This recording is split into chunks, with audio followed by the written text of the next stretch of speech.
It's just always such a great pleasure, such a great honor to speak at any event where Doug Jerks is actually wearing his pants.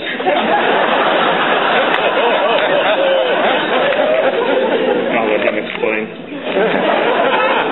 Your Excellencies, Premier, friends, thank you all so very much for being here tonight. Just before I came up, Minister Buhler, who was sitting next to me, said to me what he always says when he's sitting next to me before we're about to speak in an event. For some reason, he always gets to speak before me. I've never figured out that protocol. But he said to me what he always says, which is, "What are you going to say?" I have no idea what I'm going to say.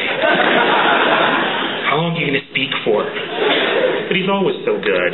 But he also reminded me that last year at this event, I spoke for a very, very, very long time.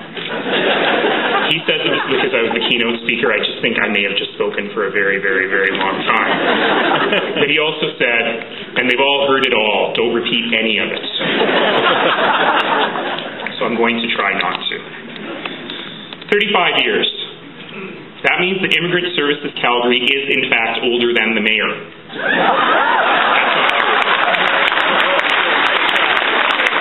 That might be what you call wishful thinking. Immigrant Services Calgary is, however, older than the minister, which I think is a remarkable thing. And, you know, I've spoken many, many, many times. 35 years ago, my parents had been in this country for 6 years. And I've spoken many times about my own family story. You know, they came to this country without a thing. They were 30 years old. They didn't know when they would see their family again. Communications being what it was then, they didn't know when they'd communicate with their family again. They left my sister, not quite 3 years old, in Africa. And while I was growing up, I often wished they hadn't brought her back. But indeed, she's right in the front row. I'm going to hear it when I get back. Because the next part is, of course, now I'm so happy that they brought her back, and I can't imagine my life if they hadn't. But you imagine that. But the reason I say that story is because that story is not at all atypical. It's the story of so many. The story of so many people who are in this room. I want to share with you just one thought. Earlier this year, I had the opportunity to attend the 100th anniversary of a school about 2 kilometers away from here, Connaught School. And I was standing there looking at the kids in the school. I've got my numbers right. About 240 kids who go to that school from 60-odd countries, speak 42 different languages at home. That particular school in downtown Calgary is often the first place that people stop when they come to this country.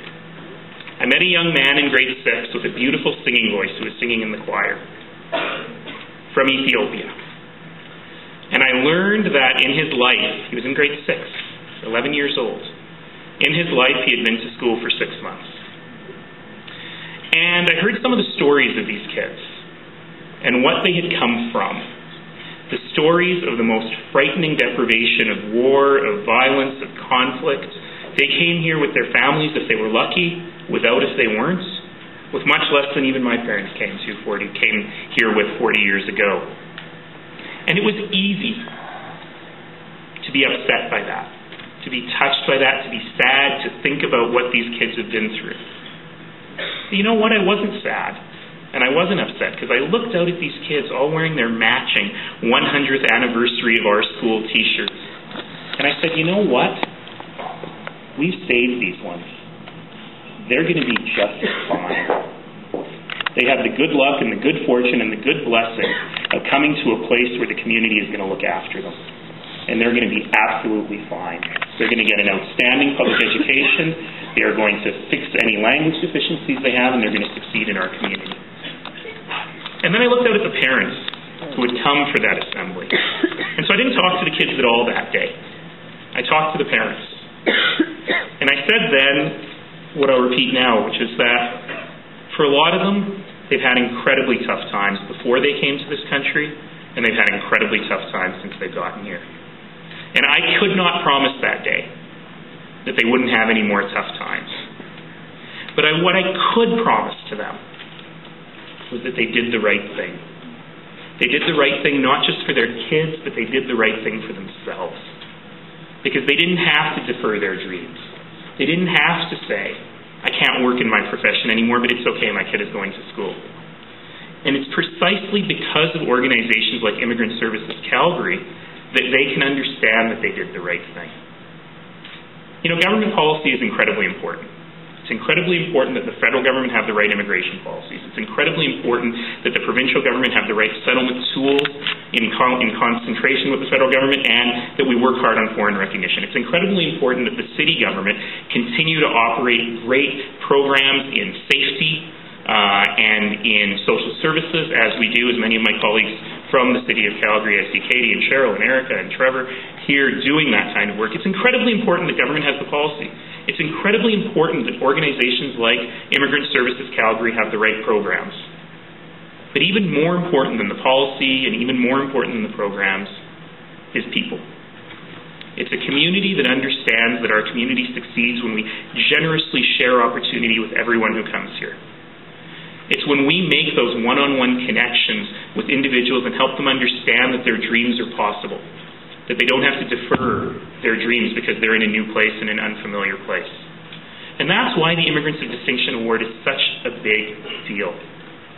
Because think of all the nominees over all the years, think of all the winners over all the years, and you understand that these are people who are making a difference for every single one of those parents in that room at Connaught School, for every single one of those kids, to help them make sure that they can achieve that great promise of our city, that great promise of our province, and that great promise of our country. And that promise is, we're a place where you can live a great life. And you have the ability to live that great life regardless of what you look like, or where you came from, or what funny thing may or may not be on your head. You don't have the heart to tell him it was his face.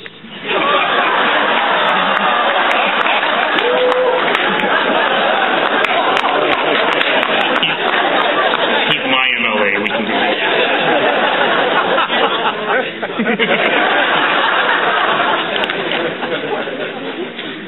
But that's the promise. That's the promise that says a turbaned Sikh from East Calgary can be a minister in the provincial government before he turns 35.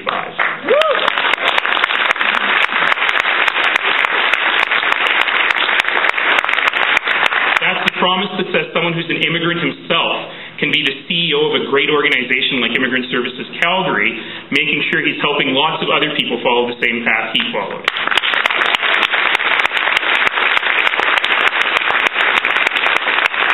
Heck, it's even the promise that says a kid from Marlborough can be mayor.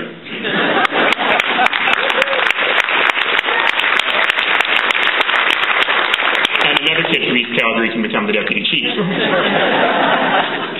But that's an incredible promise. It's a promise that we need to be proud of, that we need to fight every single day to protect, and we need to make sure that we are supporting those great organizations and those great people who work every day to make that promise real, and that is exactly what we're doing here tonight. Thank you all.